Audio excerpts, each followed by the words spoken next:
जंगल में कई दिनों से मूसलाधार बारिश हो रही थी। रानो चिड़िया का घोंसला पुराना था और छत से पानी टपक रहा था। माँ, बहुत जोरों की भूख लगी है। पेट में चूहे दौड़ रहे हैं। माँ, आज तो वो करवा नीम मत खिलाना।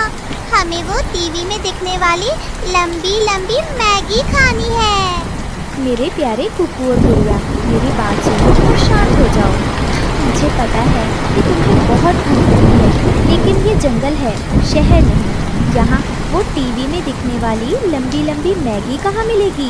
मैं अभी जाती हूँ। बाहर कितना भी पानी क्यों ना बरस रहा हो, मैं तुम्हारे लिए कुछ अच्छा ढूंढ कर लाती हूँ जिससे तुम्हारा पेट भर जाए।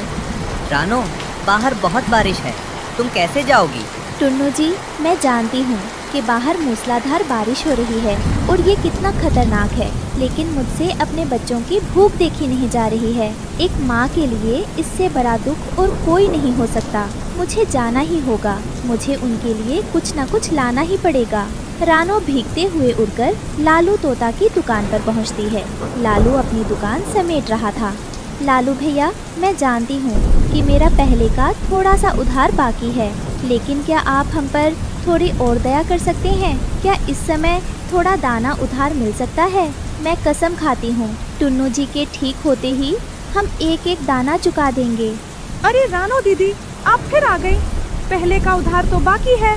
इस बारिश में मेरा धंधा एकदम चौपट है। नो उधार। सॉरी दीदी।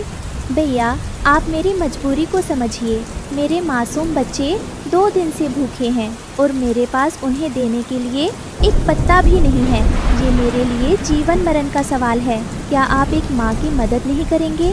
रानो निराश होकर जंगल के किनारे उस जगह पर गई जहाँ इंसान पिकनिक मनाने आते थे। वहाँ सब कुछ गीला था। तभी उसे कीचड़ में एक चमकीला पैकेट और कुछ सुनहरे बीज दिखाई दिए। ये देखो, ये तो वही मैगी का खाली पैकेट है जो इंसान फेंक गए थे, और शायद ये जो सुनहरे कण हैं वो उसी का मसाला या बीज है। खुशबू तो इसमें बहुत ही अच्छी आ रही है। अगर मैं इसे बोऊं तो शायद इससे कुछ ऐसा उग आए जिससे मेरे बच्चों का पेट भर जाए। मेरे लिए अब यही आखिरी उम्मीद है। रानो ने उम्मीद के साथ उस बीज को उठाया और वापस उड़ चली। रानो घर के ठीक नीचे वाली जमीन पर उतरी। उसने गीली मिट्टी खोदी और उस सुनहरे बीज को वहां दबा दिया। उसकी आंखों से टप टप आंसू उस बीज पर गिरे। हे भगवान, मेरे पास बच्चों को खिलाने के लिए कुछ नहीं है। मेरी ममता की लाज रखना। इस बीज से जो भी उगे मेरे बच्चों का पेट भर जाए। रानो के आंसुओं ने बीज में एक जादुई जान डाल दी। सुबह हुई और बारिश रुक गई। अचानक पूरे घर में एक बहुत ही स्वादिष्ट मसालेदार खुशबू फैल गई। कुकू और गुड़िया नींद से जागे। माँ, ये खुशबू कहाँ से आ रही है? रानो, बाहर देखो तो सही, क्या चमत्कार हुआ है। रानो ने बाहर देखा तो हैरान रह गई। जहाँ उसने बीज बोया था वहाँ एक छोटा सा पेड़ उगाया था, जिस पर पत्तों की जगह पकी हुई गर्मा गर्म मैगी लटक रही थी। रानो और बच्चे तुरंत पेड़ के पास गए। रानो ने प्यार से पेड़ से मैगी तोड़ी और बच्चों को दी। वाह माँ, ये तो दुनिया का सबसे टेस्टी खाना है।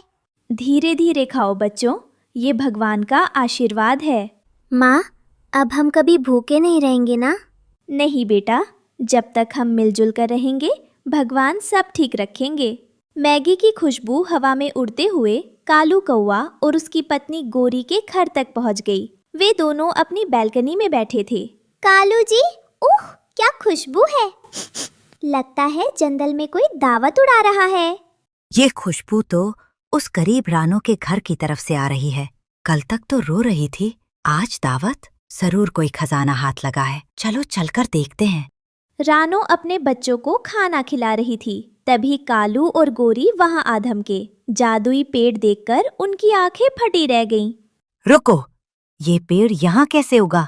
ये जमीन तो मेरे परदादा की थी। नहीं कालू भैया, ये पेड़ मैंने अपनी मेहनत से उगाया है। ये मेरे बच्चों के लिए है।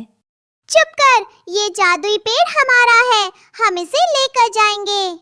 कालू भाई, ऐसा मत करो, हम गरीब हैं, हमारे पेट पर लात मत मारो।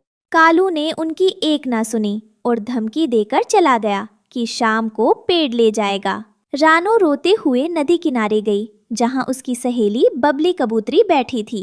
बबली, कालू भैया मेरा जादुई पेड़ छीनना चाहते हैं। अब मेरे बच्चे क्या खाएंगे? रानो, हिम्मत मत हारो। जादू सिर्फ चीजों में नहीं होता, तुम्हारे आंसुओं और प्यार में था। लालच उस पेड़ को रास नहीं आएगा। तुम देखना, ऊपर वाला न्याय करेगा। शाम को कालू और गोरी बड़े बड़े थैले लेकर आए और पेड़ को जड़ से उखाड़ लिया। मेरा जादुई पेड़ मत ले जाओ। हट जाओ रास्ते से। अब ये पेड़ मेरे घर के आंगन में लगेगा। हम रोज मैगी खाएंगे। कालू भैया, ये पेड़ ममता से उगा है, ये आपके पास नहीं बचेगा। कालू ने अपने घर के पास गड्ढा खोदा और पेड़ को लगा दिया। दोनों पति पत्नी खाने के लिए लपके, लेकिन जैसे ही उन्होंने मैगी तोड़ी, एक अजीब घटना हुई। मेरी चोंच। हाय दैया, ये क्या? ये तो मैगी नहीं, ये तो कांटेदार सूखी झाड़ियाँ हैं। रानो के आंसुओं से उगा वो पेड़ लालची हाथों में आते ही सूख कर कांटा बन गया था। नूडल्स लकड़ी बन रहे थे। ये रानो ने जरूर कोई काला जादू किया है। फेंको इस बेकार पेड़ को। गुस्से में तिलमिलाते हुए कालू कौवा ने ऊपर से ही वो सूखा कांटेदार पेड़ रानो के आंगन में पटक दिया। ये लो अपना मनहूस पेड़ रानो, इसने मेरा मुंह जख्मी कर दिया। हमें नहीं चाहिए तुम्हारा ये जादू। कालू और गोरी वहां से चले जाते हैं। रानो दौड़कर उस बेजान पेड़ के पास गई और वापस मिट्टी में गाड़ दिया। अगली सुबह मैगी की जगह उस पर मीठे और रसीले फल लटक रहे थे। रानो देखो, पेड़ फिर से जी उठा, लेकिन मैगी गायब है। अब तो फल लगे हैं। अच्छा हुआ जी, मैगी से लालच पड़ा था, लेकिन ये फल हमारी भूख मिटाएंगे। जादू मैगी में नहीं, हमारी मेहनत और प्यार में था। उस दिन रानो का परिवार साधारण फल खाकर भी सबसे ज्यादा खुश था, क्योंकि उनके पास सुकून और एक दूसरे का साथ। सुबह होते ही रानो चिड़िया का तिनकों का छोटा घोंसला जाग उठता था, जिसमें वह अपने 12 बच्चों के साथ रहती थी। मम्मा, भूख लगी है। मम्मा, मुझे भी। मम्मा, बहुत जोरों की भूख लगी है। आप कब तक हमें खाना दोगी? भूख की वजह से मेरे पेट में जोरों का दर्द हो रहा है। देखते ही देखते मम्मा भूख लगी है की आवाज 12 अलग अलग पतली आवाजों में गूंजने लगती है। दोस्तों, ये रहे हमारी आज की वीडियो के प्यारे सब्सक्राइबर्स और फॉलोअर्स के नाम। रोहित अरोड़ा, मुस्कान, परवीन, ऋतिक कुमार, सद्दाम खान। जो नहीं चुने गए, चिंता मत करो, अगली बार तुम भी बन सकते हो जंगल के सुपरस्टार। दोस्तों, अगर आप भी चाहते हैं मैं आपका नाम अपनी कहानी में लूं, तो देर किस बात की, जल्दी से कमेंट करके अपना नाम हमें। भगवान, आज इन 12 पेटों को कैसे भरूंगी? घर में एक दाना भी नहीं बचा है। रानो चिड़िया अपने 12 बच्चों को दिलासा देकर घोंसले से निकल पड़ती है। जंगल के मुख्य रास्ते पर कालू कौवे ने एक बड़ा सा ठेका बना रखा था। उसने अपने गले में कालू ठेकेदार जंगल का मालिक की तख्ती लटकाई हुई थी। ए, कहाँ जा रहे हो? कालू बंटी कबूतर को रोकता है, जो अपनी चोंच में एक छोटा सा तिनका दबाए था। कालू भैया, वो घर की छत टूट गई थी, बस एक तिनका ले जा रहा था। तिनका मुफ्त का नहीं है। ठेकेदार जी ने जंगल के हर तिनके, हर लकड़ी, हर फल पर टैक्स लगा दिया है। लाओ, 10 दाने निकालो। 10 दाने एक तिनके के? ये तो जुल्म है। जुल्म नहीं, जंगल का नया कानून है। दाने दो, वरना तिनका यहीं रखो और दफा हो जाओ। रानो चिड़िया दूर से कालू का ठेका देख रही थी। वह जानती थी कि उसके पास कालू को देने के लिए एक भी दाना नहीं है। कालू ने जंगल से दाना लेना नामुमकिन कर दिया है। मुझे इंसानों की बस्ती की तरफ ही जाना होगा। अपने बच्चों का भूखा चेहरा याद करके वो हिम्मत जुटाकर जंगल के किनारे की ओर उड़ चलती है। जंगल के उस पार एक किसान और उसकी पत्नी अपने खेत में चावल की फसल काट रहे थे। भाग्यवान, इस बार फसल बहुत अच्छी हुई है। हाँ जी, पर देखो ना, काटते वक्त कितना सारा अनाज जमीन पर गिरकर बिखर रहा है। अरे, इतने बड़े खेत में थोड़ा बहुत तो गिरेगा ही। ये चिड़िया चुनमुन के काम आ जाएगा। हमारा पेट भरेगा तो इन बेजुबानों का भी पेट भरना चाहिए। आप भी ना, चलो जल्दी काम खत्म करते हैं। रानो चिड़िया एक पेड़ पर छिपकर सब देख रही थी। जैसे ही किसान और उसकी पत्नी खाना खाने के लिए दूर गए, रानो तेजी से नीचे उतरी। 1, 2, 3। रानो जमीन पर गिरे चावल के एक एक दाने को अपनी चोंच में इकट्ठा करने लगती है। वह सिर्फ एक दाना नहीं उठा रही थी, वह अपने 12 बच्चों का जीवन उठा रही थी। बस थोड़े और। रानो चिड़िया दानों से भरी चोंच लिए जंगल लौटती है, लेकिन कालू ठेकेदार उसे नाके पर रोक लेता है।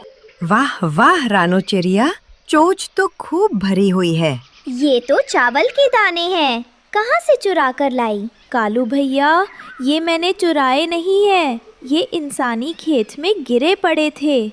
मेरे बच्चे भूखे हैं, मुझे जाने दीजिए। जंगल में घुसने का टैक्स? भैया, मेरे पास आपको देने के लिए कुछ नहीं है। ये जो चोंच में है वही दे दो।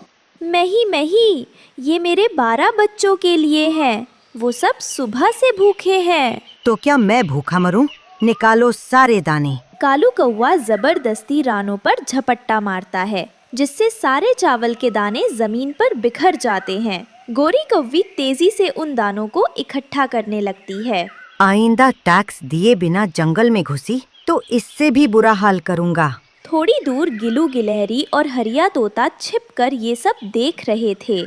बेचारी रानो दीदी, उस जालिम कालू ने एक माँ से उसके बच्चों का निवाला छीन लिया। ये जुल्म है। रानो के 12 बच्चे हैं।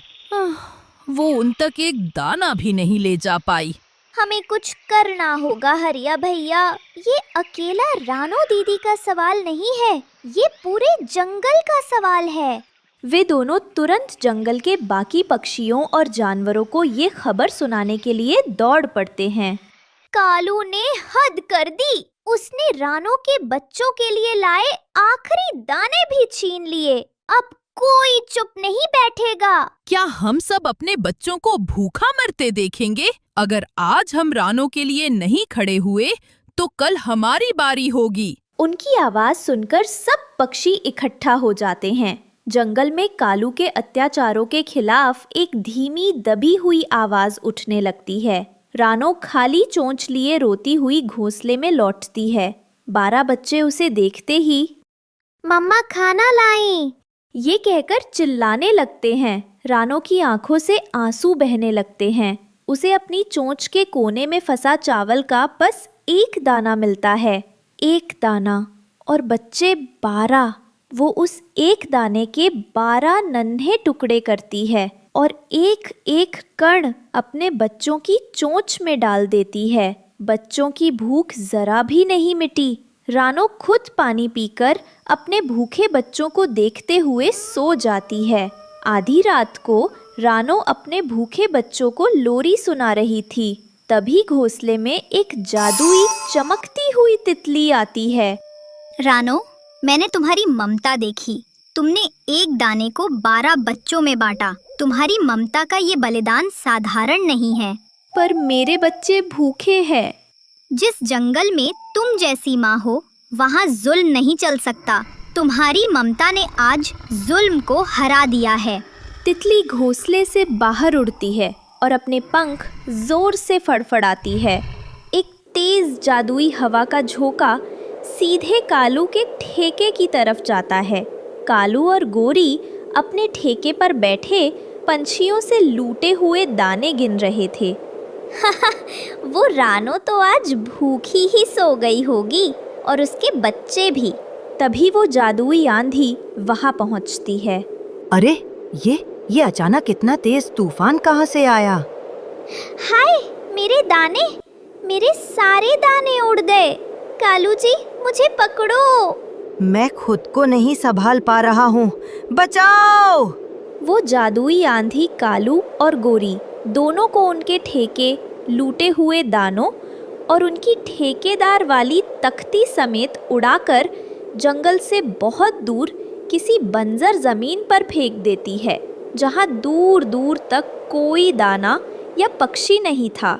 जुल्म करने वाले जा चुके हैं। तुम्हारी ममता ने जंगल को आजाद करा दिया है। कल सुबह जंगल आजाद होगा। तितली गायब हो जाती है। रानो चिड़िया को एक नई हिम्मत और सच्चा सुकून महसूस होता है। अगली सुबह गिलू और हरिया अच्छी खबर सुनाते हैं। जंगल के सभी जानवर मिलकर खुशी मनाते हैं और उसी दिन जंगल में ममता दिवस मनाने का फैसला करते हैं, ताकि सभी को याद रहे कि प्यार और निस्वार्थता ही सबसे बड़ी शक्ति। तेज तूफानी बारिश हो रही थी। रानो चिड़िया का तिनकों का घोंसला जगह जगह से टपक रहा था। उसके बच्चे कुकू और गुड़िया एक कोने में ठंड से कांप रहे थे। मम्मा, बहुत ठंड लग रही है। सारा बिस्तर गीला हो गया है। मम्मा, अगर ये ऐसे ही टपकता रहा तो हमारा घोंसला टूट जाएगा और हम सब नीचे गिर जाएंगे। नहीं मेरे बच्चों, मैं हूँ ना, बस थोड़ी देर और। ये रात कट जाए, सुबह होते ही मैं मजबूत घास फूस लाकर सब ठीक कर दूंगी। तुम बहादुर बच्चे हो। रानो चिड़िया रोते हुए अपने टपकते घोंसले को देखती रहती है। थोड़ी दूर कालू कौवा और गोरी कव्वी अपने पक्के घोंसले से बारिश का नज़ारा देख रहे थे। सुनते हो जी, लगता है आज रात रानो और उसके बच्चे बारिश में बह ही जाएंगे। टप टप टप। देखो तो कितनी बेचारी लग रही है। अरे बहने दो, किस्मत वालों को ही मिलता है पक्का घर। वो रानो तो है ही मनहूस, जिसने कभी मेहनत से काम नहीं किया। उसे तो बस रोना आता है। काश हमारे पास इससे भी बड़ा हीरो का घर होता। रानो चिड़िया मदद की आस में हरिया तोते के घर पहुंचती है और कांपते हुए दरवाजा खटखटाती है। हरिया भैया, हरियाली भाभी, दरवाजा खोलिए। हरिया तोता दरवाजा खोलता है। रानो बहन, आप इस भयंकर तूफान में क्या हुआ? भैया, मेरा तिनकों का घोंसला पूरा गल गया। मेरे बच्चे ठंड से कांप रहे हैं और अब तो घोंसला गिरने भी वाला है। बस आज रात के लिए एक कोना दे दीजिए, सुबह होते ही मैं चली जाऊंगी। हरिया तोते ने अपने घर की टपकती छत की तरफ देखा, जो तेज हवा से हिल रही थी। रानो बहन, मैं आपकी मदद करना चाहता हूँ, पर सच ये है कि मेरा अपना घर भी ज्यादा मजबूत नहीं है। अगर तुम और तुम्हारे बच्चे यहाँ आ गए तो जरा सी भी तेज हवा में ये छत हम सबका वजन नहीं उठा पाएगी और सब टूट जाएगा। हाँ बहन, ये छत हम सबका वजन नहीं उठा पाएगी। हमें माफ कर दीजिए। कोई बात नहीं भैया, मैं समझती हूँ। रानो चिड़िया निराश होकर उस अंधेरी तूफानी रात में वापस अपने टपकते घोंसले की तरफ उड़ चली। अगली सुबह मौसम शांत था। रानो चिड़िया जंगल में लकड़ी लेने जाती है, पर उसका दिल बहुत दुखी था। वो एक पुराने पेड़ के पास बैठकर रोने लगती है। हे भगवान, मैं कैसी माँ हूँ, अपने बच्चों को एक सूखी छत भी नहीं दे सकती। वो पूरी रात ठंड में कांपते रहे और मैं एक माँ होने के नाते कुछ ना कर सकी। रानो के ममता भरे आंसू पेड़ की जड़ पर गिरते हैं। तभी उस पेड़ से एक तेज रोशनी निकलती है और एक जादुई परी प्रकट होती है। क्यों रो रही हो रानो चिड़िया? इतने दुख में क्यों हो? आप कौन? मैं इस जंगल की जादुई परी हूँ। मैंने तुम्हारी मेहनत और तुम्हारे अपने बच्चों के प्रति निस्वार्थ प्यार को पूरी रात देखा है। माँ का प्रेम सबसे बड़ा होता है। मांगो, तुम्हें क्या चाहिए? परी माता, मुझे धन दौलत, सोना चांदी या कोई बड़ा महल नहीं चाहिए।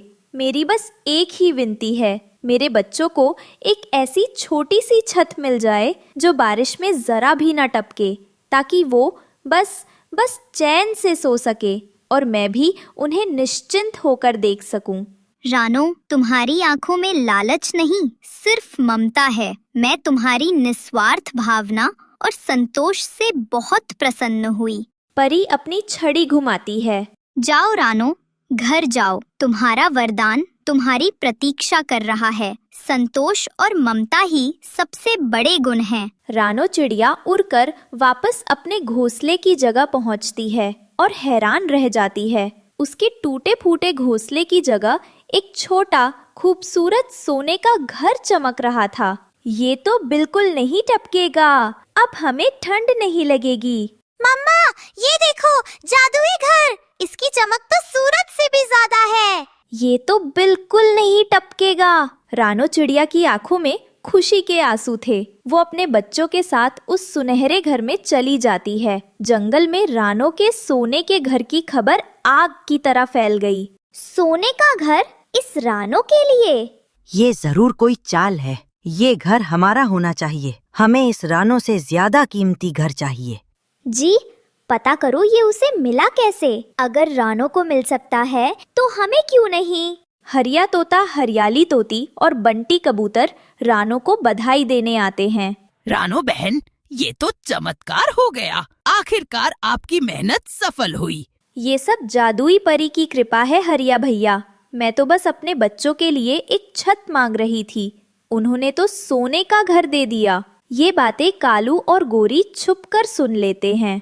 अच्छा, तो ये सब उस जादुई परी का किया धरा है। कालू और गोरी उसी पुराने पेड़ के पास जाते हैं और जोर जोर से रोने का नाटक करने लगते हैं।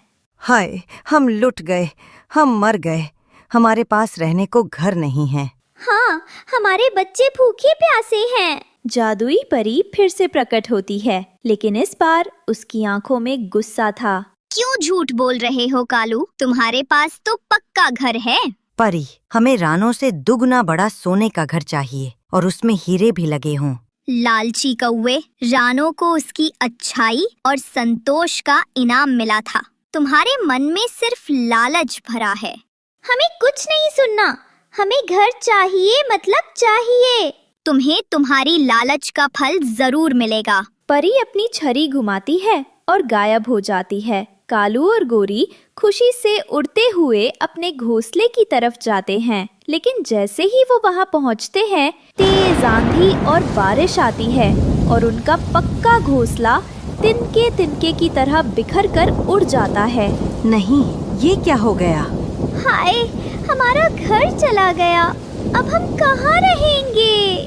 कालू और गोरी अब बेघर होकर बारिश में भीग रहे थे, ठीक वैसे ही जैसे एक रात पहले रानो भीग रही थी। उन्हें ठंड से कांपता देख रानो चिड़िया अपने सोने के घर से बाहर आई। कालू भैया, गोरी बहन, बारिश बहुत तेज है। जब तक मौसम ठीक नहीं होता, आप लोग मेरे घर के बरामदे में रह सकते हैं।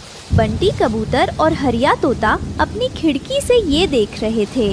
रानो बहन, आपने फिर अपनी अच्छाई दिखा दी। जिन्होंने आपका मजाक उड़ाया, आप उन्हीं की मदद कर रही हैं। हरिया भैया, परी माता ने मुझे घर दिया है, लेकिन इंसानियत तो हमें खुद ही रखनी पड़ती है।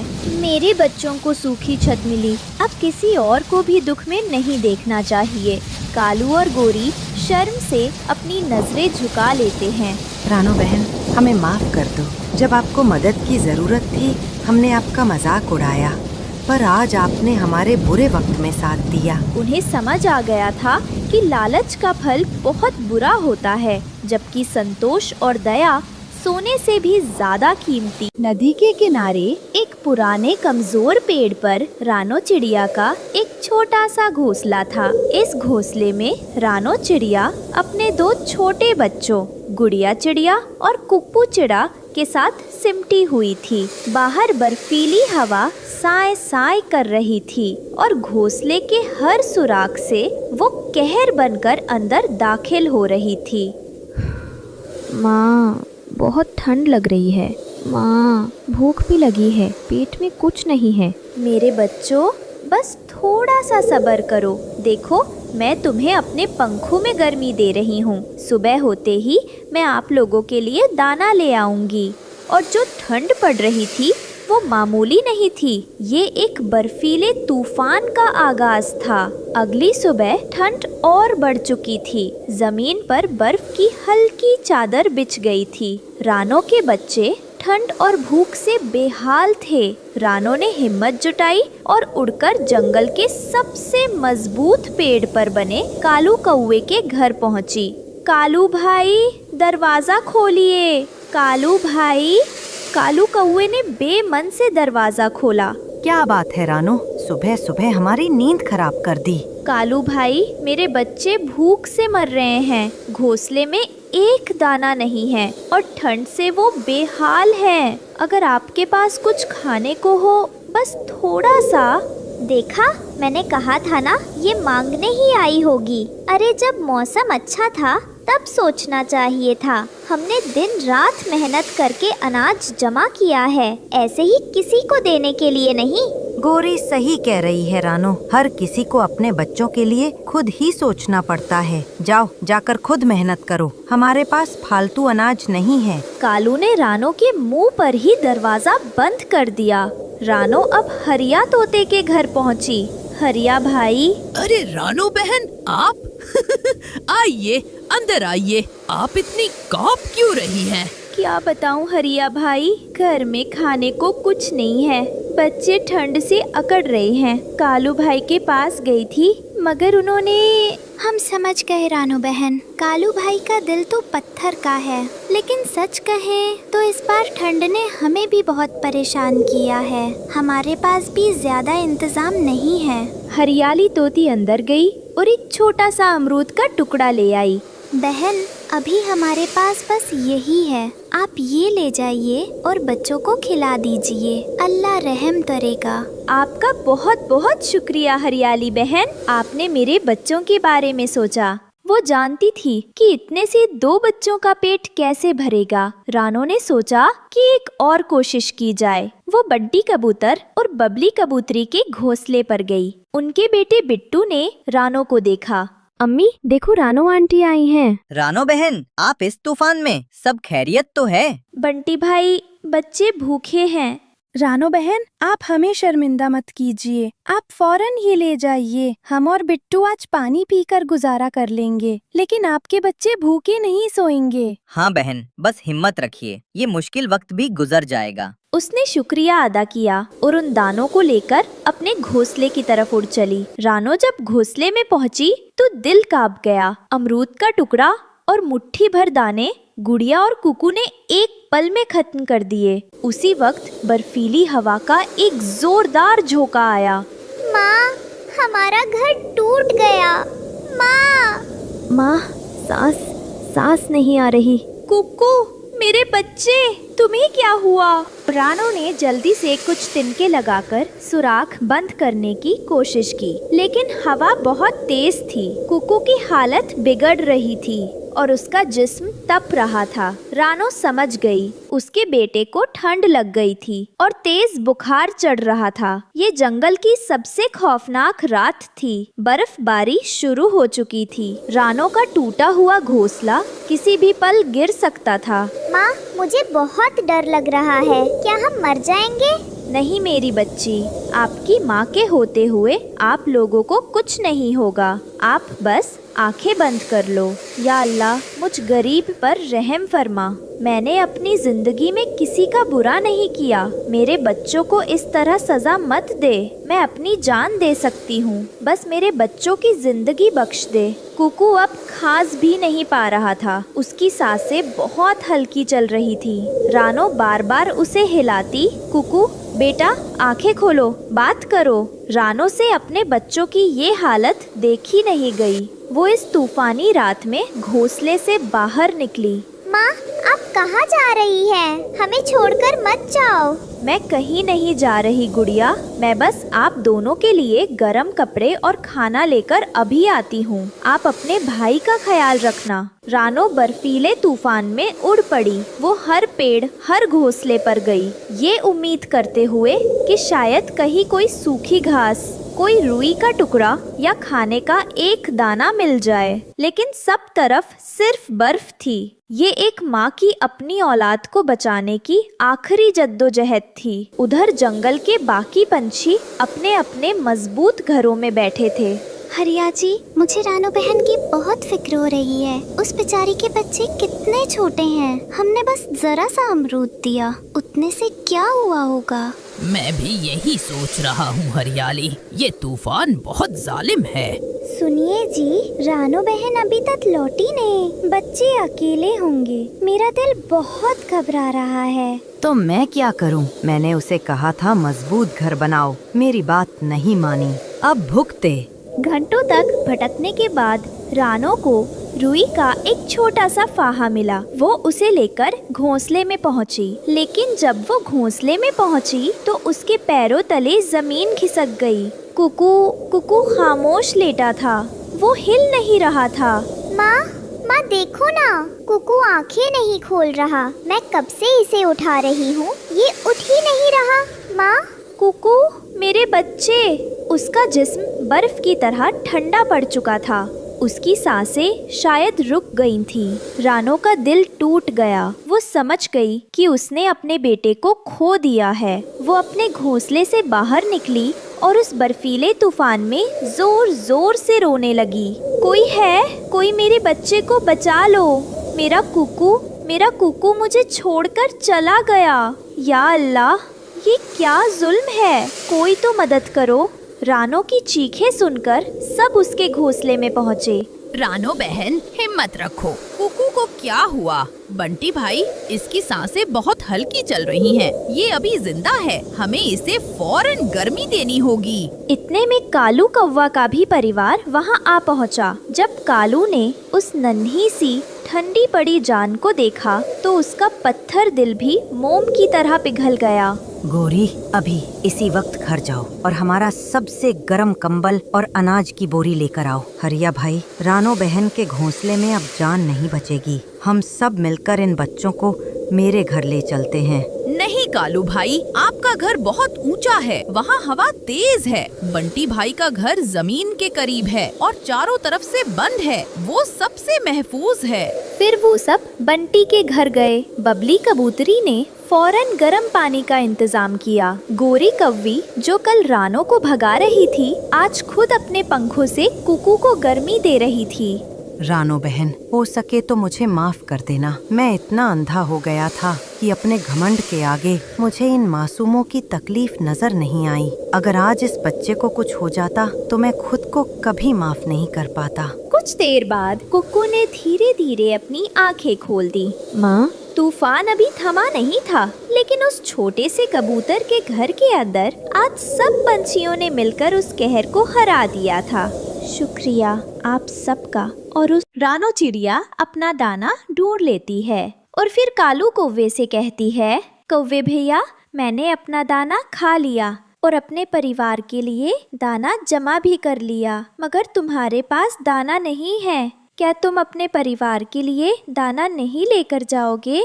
कौन सा परिवार, कौन सा दाना? मैं अपने लिए जीता हूँ, मुझे परिवार की कोई जरूरत नहीं है। मैंने अपना पेट भर लिया, मुझे किसी की कोई चिंता नहीं है और ना ही मुझे किसी की जरूरत है। कौवा ऐसे कहते हुए पेड़ के साथ टेक लगाकर सो जाता है और चिड़िया अपने बच्चों के लिए दाना लेकर चली जाती है। घर जाकर रानो चिड़िया अपने बच्चों को दाना देती है। बच्चे दाना खा रहे थे, जिन्हें देखकर चिड़िया बहुत खुश थी। मम्मा पापा कब आएंगे? मैं भूखा हूँ, पापा कब आएंगे? जग्गू बेटा, अब तो सारे जंगल के पक्षी दाना लेकर वापस घरों को आ गए हैं। तुम्हारे पापा ना जाने कहाँ चले गए हैं। मैं पड़ोसियों से पूछ कर आती हूँ। फिर गौरी कौवी अपने पड़ोसन रानो चिड़िया के पास जाती है। चिड़िया, मेरा बेटा बहुत भूखा है, क्या तुमने कालू को कहीं देखा है? वो अभी तक दाना लेकर घर नहीं आया। गोरी बहन, वो मेरे साथ ही भोजा लेने गया था, मगर वो अपना पेट भरकर वहाँ ही पेड़ के साथ लगकर सो गया। वो कह रहा था, मुझे परिवार की कोई जरूरत नहीं है, मैं अपने परिवार के लिए दाना नहीं लेकर जा सकता। इससे तो अच्छा है मैं मर ही जाऊं। एक माँ अपने बच्चों को कैसे भूखा देख सकती है? फिर गोरी कौवी उड़ती हुई कालू कौवे के पास जाती है। कालू, उठो उठो कालू, तुम यहाँ सोए हो और जग्गू भूख से मर रहा है। तुमने मेरी नींद खराब कर दी। क्यों आई हो तुम यहाँ? तुम्हें बताया किसने कि मैं यहाँ हूँ? अभी तुम जवान हो, जब बूढ़े होगे तो फिर पता चलेगा कि घर परिवार क्या होता है। जब बूढ़ा हो जाऊंगा तो देख लूंगा। अभी तो मैं अपना पेट भर सकता हूँ, मैं उड़ सकता हूँ, मैं लड़ाई कर सकता हूँ। गोरी कौवी क्या करती? वो बेचारी अपने बेटे को भूखा कैसे देख सकती थी। गोरी कौवी सारे जंगल में इधर उधर दाना देखती है, मगर शाम के बाद दाना कहाँ मिलता है। थक हार कर गोरी कौवी वापस अपनी पड़ोसन चिड़िया के पास जाती है और उससे 2 दाने उधार ले लेती है। चिड़िया, कल से मैं भी तुम्हारे साथ दाना लेने जाया करूंगी। जब तुम दाना लेने जाओ तो जाते समय मुझे साथ ले जाना। गोरी, मैं तो सुबह सवेरे ही निकल जाती हूँ, मैं तुम्हें भी साथ ले जाऊंगी। गोरी कौवी अपने बेटे जग्गू को दाना देती है और वो दोनों माँ बेटा सो जाते हैं। आधी रात के बाद कालू कौवा घर आता है और चुपके से अपने घोंसले में लेटकर सो जाता है। सुबह सवेरे ही चिड़िया गोरी कौवी को लेने आ जाती है। कालू अभी तक सोया हुआ है। रात ना जाने किस समय घर आया और ना जाने अब कब उठेगा। मम्मा, मैं भी सो जाऊंगा, पापा मुझे पीछे से मारते हैं। नहीं बेटा, तुम थक जाओगे। गौरी और रानो चिड़िया दाना लेने चली जाती हैं। चिड़िया और कौवी दाना ढूंढ रही थी कि वहाँ भागा भागा तोता आ जाता है। चिड़िया, चिड़िया, कल जंगल में तूफान आने वाला है। हमें तूफान के आने से पहले किसी सुरक्षित जगह पर जाना होगा। मगर कहाँ तोते? सब पक्षी कहाँ जा रहे हैं? मैंने और कबूतर ने फैसला किया है कि हम सब पूर्व वाले जंगल चले जाएंगे। वहाँ का तापमान भी ठीक है और भोजन की भी कोई कमी नहीं है। कालू नहीं मानेगा, वो कभी भी हमें तुम लोगों के साथ नहीं जाने देगा। गोरी, कब तक उस आवारा कौवे के सहारे जिंदगी गुजारोगी? अपने बेटे की खातिर तुम्हें फैसला करना होगा। अगर वो ना भी माने तो तुम्हें हमारे साथ जाना ही होगा, क्योंकि पिछली बार तूफान में कई पक्षी मारे गए थे। शाम को गोरी कौवी घर जाकर कालू से कहती है, जग्गू के पापा, अब हमें यहाँ से जाना होगा। सब जा रहे हैं क्योंकि कल जंगल में तूफान आ रहा है। कोई नहीं जाएगा, वो जाते हैं तो जाएं, हम तो इसी जंगल में रहेंगे। मुझसे दूसरे जंगल जाकर नया घर नहीं बनेगा। हम कुछ दिनों के लिए तिनकों का घोंसला बना लेंगे। कालू, मान जाओ, हमारा बेटा भी है, उसका तो ख्याल करो। मगर कालू कौवा नहीं मानता। दूसरी सुबह रानो, चिड़िया, कबूतर और तोता गोरी कौवी को लेने पहुंच जाते हैं। मैंने कहा, खबरदार, कोई नहीं जाएगा यहाँ से। ठीक है, अगर तुम नहीं जाना चाहते तो मैं जा रही हूँ। मैं अपने बेटे को अपनी आँखों के सामने मरता हुआ नहीं देख सकती। सोच लेना, दोबारा मैं किसी को इस घर में आने नहीं दूंगा। जब हम वापस आएंगे तो फिर देख लेंगे, अभी तो हम जा रहे हैं। कौवे, मारे जाओगे? जिद छोड़ दो। तूफान से कैसे सामना करोगे?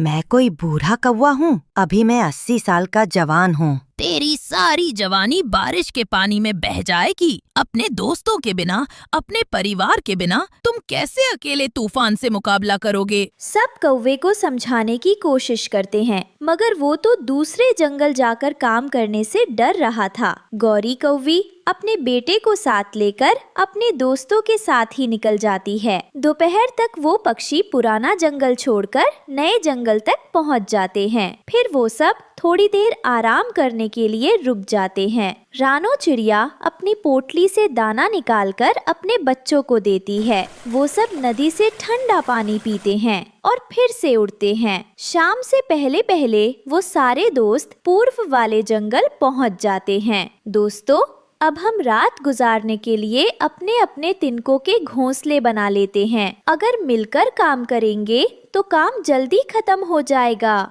मैं लकड़ियाँ लाता हूँ। और मैं सूखा घास लाता हूँ। मैं और चिड़िया घोंसले बनाने का काम शुरू करती हैं। फिर वो सब अपना अपना काम बांटकर काम में लग जाते हैं। पीछे कालू कौवा घर की छत पर चढ़कर सो रहा था। तेज हवा का उसे एहसास ही नहीं था। उसे ये भी खबर न थी कि थोड़ी देर बाद जंगल में क्या होने वाला है।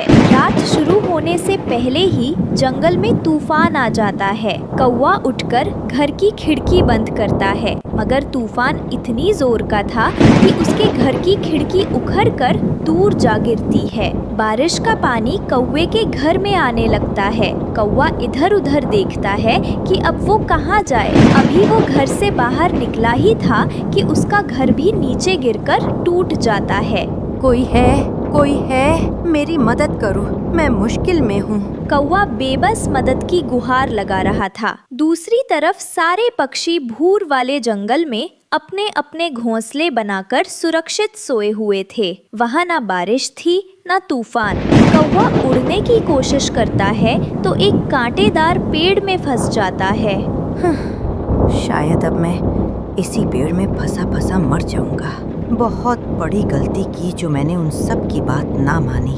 आज अगर मैं अपने परिवार के साथ होता, अपने दोस्तों या पड़ोसियों के साथ होता, तो कोई ना कोई मेरी मदद जरूर करता। सारी रात तेज हवा से मार खाते खाते सुबह तक कौवा अपनी जान खो बैठता। माँ बाप के दुख, सुख, खुशी, गम और जिंदगी की सारी आशाएं अपनी संतान के साथ ही जुड़ी होती हैं। रानो चिड़िया मुश्किल हालात में भी अपनी बेटी गुड़िया को पढ़ा रही थी। घर में कुछ खाने को होता या ना होता, लेकिन मम्मा चिड़िया अपनी बेटी की पढ़ाई की हर जरूरत पूरी करती थी। गुड़िया बेटी, क्या कल कॉलेज से छुट्टी है? मम्मा, छुट्टी तो नहीं है, लेकिन मैं नहीं जाऊंगी। वो क्यों बेटी? मम्मा, कल कॉलेज में एक फंक्शन है, वहाँ बड़े बड़े अमीरों के पक्षी ही जाएंगे।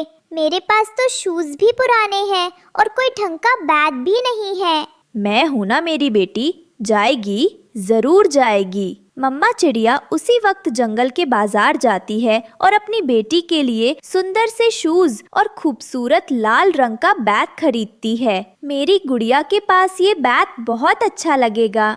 बहन जी, बड़ा हौसला है आपका, जो इतने मुश्किल हालात में भी अपनी बेटी की हर जरूरत पूरी करती है। आज के दौर में बच्चों की पढ़ाई कौन सा आसान काम है। कबूतर भैया, मेरी यही इच्छा है कि मेरी बेटी पढ़ लिख कर इस काबिल बन जाए कि अपने पाँव पर खड़ी हो सके। मैं अपनी बेटी को कामयाब पक्षी बनाना चाहती हूँ। गुड़िया दूसरे दिन कॉलेज जाती है। वक्त गुजरता गया और फिर वो दिन भी आ गया जब उसकी पढ़ाई मुकम्मल हो गई। मम्मा, आज मैं बहुत खुश हूँ। मैंने आपका सपना पूरा कर दिया। मैंने कॉलेज में पहला पोजीशन लिया है। मेरी बेटी, मेरे सपने तो अब और भी बड़े हैं। मेरा सपना है कि मेरी बेटी बहुत बड़ी ऑफिसर बने। जो मुश्किलें मैंने देखी हैं, मेरी बेटी उन्हें कभी ना देखे। मम्मा, अगर मैं यहाँ तक पहुँच गई हूँ तो आगे भी जाऊँगी। मैं आपकी हर ख्वाहिश पूरी करूँगी। अब मम्मा चिड़िया अपनी बेटी के लिए नौकरी की तलाश में थी। तभी तोता मिलता है। तोते भैया, गुड़िया ने बहुत अच्छे नंबर लिए हैं, पूरे कॉलेज में फर्स्ट आई है। अब सोच रही हूँ कि मेरी बेटी को कोई अच्छी सी नौकरी मिल जाए। समय लगेगा बहन। इन दिनों जंगल में नौकरी मिलना भी मुश्किल है। कितने ही पढ़े लिखे पक्षी डिग्रियां पंखों में उठाए मारे मारे फिर रहे हैं। तोते की बात सुनकर मम्मा चिड़िया निराश हो जाती है। क्या ऐसा है? मैं तो सोचती थी जिस दिन मेरी गुड़िया की पढ़ाई मुकम्मल होगी उसी दिन उसे नौकरी मिल जाएगी। मम्मा, मेरी सीवी और बाकी सारे कागजात कहाँ हैं? सब संभालकर संदूक में रखे हैं। मम्मा, आज मैं ICICI बैंक में सीवी जमा करवाने जा रही हूँ। वहाँ एक वैकेंसी खाली है। हाँ बेटी, किस्मत आजमा लो, हो सकता है वही नौकरी मिल जाए। गुड़िया बैंक पहुँचती है। गार्ड उसे अंदर भेजता है। अंदर जाकर 1 नंबर रूम में जाएं। जी अंकल, धन्यवाद। गुड़िया 1 नंबर रूम में जाती है। वहाँ मैनेजर बैठा है। गुड़िया नाम है ना तुम्हारा? जी सर, मेरा नाम गुड़िया है और मैं पहाड़ों वाले जंगल में रहती हूँ। क्या? पहाड़ों वाला जंगल? मैं भी वहीं रहता हूँ, झरने के पास। अच्छा, मैं भी अपनी मम्मा के साथ अक्सर झरने पर जाती हूँ। मेरा घर बेरी के पेड़ पर है। वो नीम का पेड़ है ना बड़ा? वहाँ तो एक चिड़िया रहती थी, उसका पति बारिश में गुजर गया था। नाम था रानो चिड़िया। जी सर, वही मेरी मम्मा है। फिर तो तुम अपनी ही बच्ची हुई। अब कैसा इंटरव्यू? अपनी मम्मा से कहना मैं कल शाम छुट्टी पर घर आऊंगा, मिलना जरूर। Thank you uncle, thank you so much. मुझे सच में इस नौकरी की बहुत जरूरत थी। गुड़िया खुशी खुशी घर लौटती है। बेटी क्या बना, इंटरव्यू हो गया? मम्मा, बिना इंटरव्यू की ही नौकरी मिल गई। बैंक मैनेजर हमारे जंगल का ही कौवा निकला, कालू अंकल। उनका घर झरने के पास है, वो आपको भी जानता है। अच्छा, कौन? नाम क्या था उनका? उनका नाम था कालू। उन्होंने मुझे चाय पानी का भी पूछा था। कालू? क्या वो कालू कौवा था आईसीआईसीआई बैंक का मैनेजर? जी मम्मा, उन्होंने कल अपने घर बुलाया है। उन्होंने कहा था कि आप जाकर उनसे मिल ले, नौकरी पक्की। सुन गरीब चिड़िया, देखूंगी मैं भी कब तेरी गरीब बेटी पढ़ लिख कर ऑफिसर बनेगी। खाने के लाले हैं और सपने बड़े बड़े। गरीब के बच्चे गरीब ही रहते हैं, समझी? मम्मा चिड़िया को कोई बात याद आ गई थी। मम्मा, क्या सोचने लगी आप? गुड़िया बेटी, मैं उन कौवों के परिवार को अच्छी तरह जानती हूँ। वो इतने अच्छे नहीं जितने आपको लगे। जरूर कुछ बड़ा मांगेंगे नौकरी के बदले। दूसरे दिन मम्मा चिड़िया अपने घर से निकलती है। मम्मा चिड़िया रास्ते से कुछ फल लेती है। गुड़िया भी अपनी मम्मा के साथ थी। दोनों माँ बेटी 10 बजे झरने के पास पहुँच जाती हैं। एक घर के बाहर बड़ी सी नंबर प्लेट लगी हुई थी। मम्मा, वो सामने वाला घर है कालू अंकल का। दोनों माँ बेटी कव्वेले घर के पास जाकर बेल बजाती देती हैं। गोरी कवि कालू कौवे की पत्नी दरवाजा खोलती है। आंटी, कालू अंकल का घर यही है ना? क्या पढ़ नहीं सकती? दरवाजे पर लिखा है। जी आंटी, पढ़ा तो है, फिर भी पूछ लिया।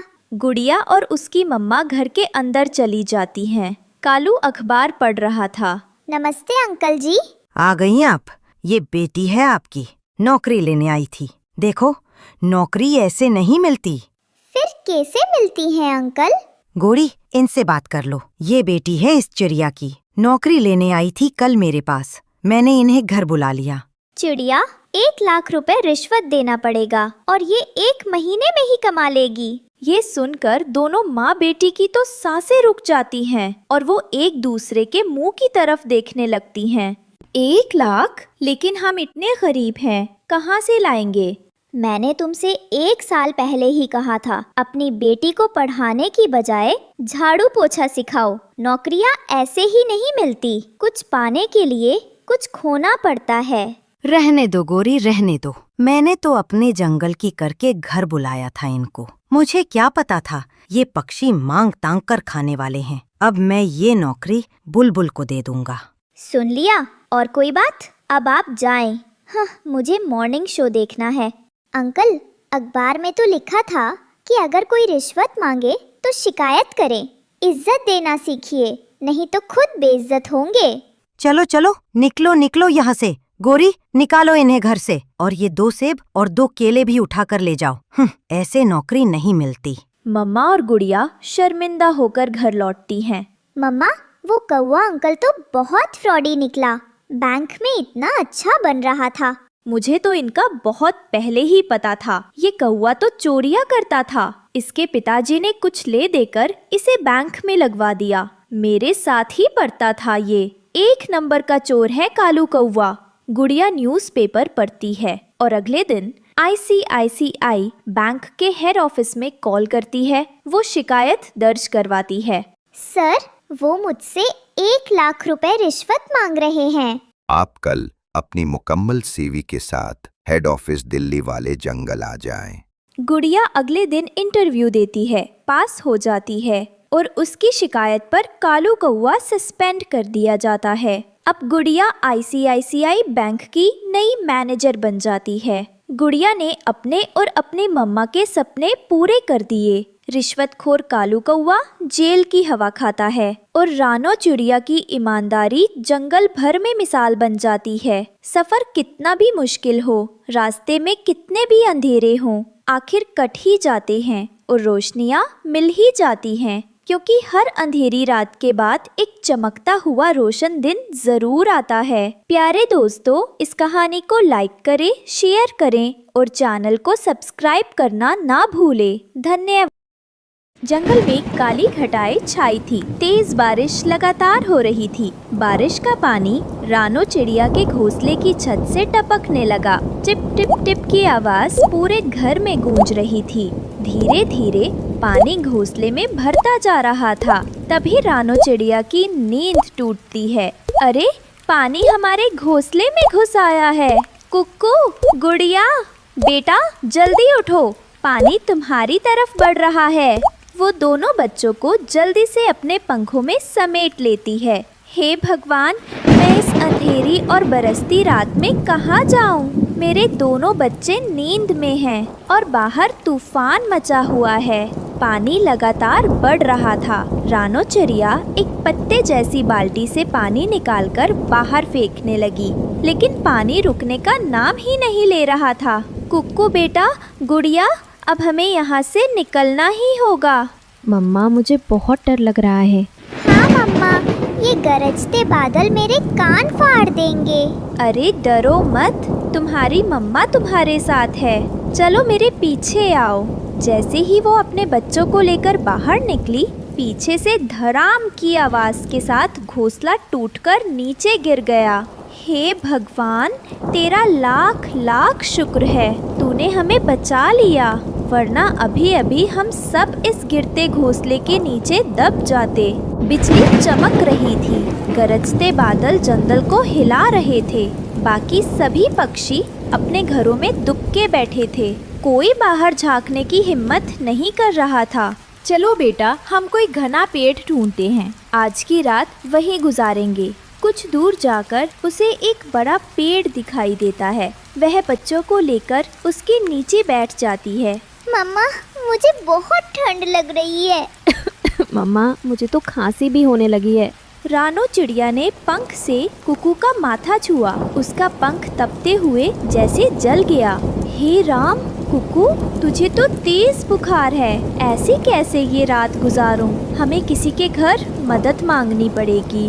रानो चिड़िया अपने बच्चों को लेकर सबसे पहले तोते के घर जाती है। तोते भैया, दरवाजा खोलो, मेरी मदद करो। अरे रानो चिड़िया बहन, तुम्हारी हालत तो बहुत खराब लग रही है, लेकिन मैंने कितनी बार कहा था कि अपना घर पक्का बना लो। अब देखो। भैया, मेरे बेटे को बुखार है। आज की रात हमें अपने घर में रहने दो। न, मेरा घर बहुत छोटा है, इसमें जगह नहीं है। दरवाजा बंद कर देता है। रानो चिड़िया मायूस होकर कबूतर के घर पहुंचती है। कबूतर भैया, मेरे घर की छत टूट गई है, मुझे अपने घर में जगह दे दो। अरे, मेरा घर पहले से ही भरा हुआ है। बबली बहन और उसके भांजे आए हैं, तुम कहीं और जाओ। कबूतर भी दरवाजा बंद कर देता है। फिर वह कौवे के घर जाती है। कौवे भैया, दया करो, ये आखिरी दर है, इसके बाद कहीं और नहीं जाऊंगी। अरे रानो चिड़िया, तुम जानती हो हमारा घर कितना गंदा है, तुम रह ही नहीं पाओगी। कोई बात नहीं भैया, मेरे बच्चे बीमार हैं, हमें रहने दो। इतने में गोरी कौवी बाहर आ जाती है। अरे छोटी चिड़िया, तुम्हें चैन नहीं है क्या? सबको जगाकर क्यों परेशान कर रही हो? जाओ, कहीं और जाओ। वो भी दरवाजा बंद कर लेते हैं। रानो चिड़िया बेबस होकर बच्चों से कहती है, चलो बेटा, अब हमें खुद ही सहारा ढूंढना होगा। घने जंगल में भटकते भटकते उन्हें एक लाल चमक दिखाई देती है। मम्मा देखो, वहाँ कुछ चमक रहा है। हाँ मम्मा, शायद कोई हमारी मदद कर दे। वो चमकती हुई लाल मिर्च थी। मिर्च अचानक हिलने डुलने लगी और आवाज आई, मैं साधारण मिर्च नहीं, जादुई मिर्च हूँ। मैं दिल की हर इच्छा पूरी कर दूंगी। क्या सच में? किताबों की बातें होती हैं ये। मगर चलो, आज आजमा लेते हैं। वह मिर्च को खुले मैदान में रख देती है। बच्चे मन ही मन इच्छा करते हैं, हमें अच्छा और पक्का घर चाहिए। जैसे ही बिजली कड़कती है, मिर्च एक विशाल घर में बदल जाती है। हे भगवान, हमारी दुआ सुन ली तूने। घर के अंदर ढेर सारा भोजन और सुख सुविधाएं थीं। रानो चिड़िया बच्चों को लेकर उसमें चली जाती है। तभी परी प्रकट होती है। कुकू, तुमने घर तो मांगा, लेकिन अपने लिए दवा क्यों नहीं मांगी? परी जी, मैं तो सह लूँगा, पर मेरी माँ और बहन कहाँ जाते इस बारिश में? बहुत अच्छा बेटा, तुम्हारे इस त्याग का फल मिलेगा। अब तुम्हारे घर में सब सुख सुविधाएं होंगी। धीरे धीरे बारिश और तेज हो गई। तोते, कबूतर, कौआ सभी के घर टूट गए। वे सब भटकते भटकते रानो चिड़िया के विशाल घर के पास पहुंचते हैं। अरे अमीर पक्षी जी, हमें अपने घर में जगह दे दो। दरवाजा खुलता है और अंदर से रानो चिड़िया बाहर आती है। ये मेरा घर है, आप सबका भी। यहाँ कोई अमीर गरीब नहीं, सब बराबर हैं। सभी पक्षी शर्मिंदा होकर सिर झुका लेते हैं। बहन, जब तुम मेरे दरवाजे पर आई थी तो मैंने बहाने बना दिए, कहा कि मेरा घर भरा हुआ है, लेकिन सच ये है कि मेरा दिल छोटा था। माफ कर दो मुझे।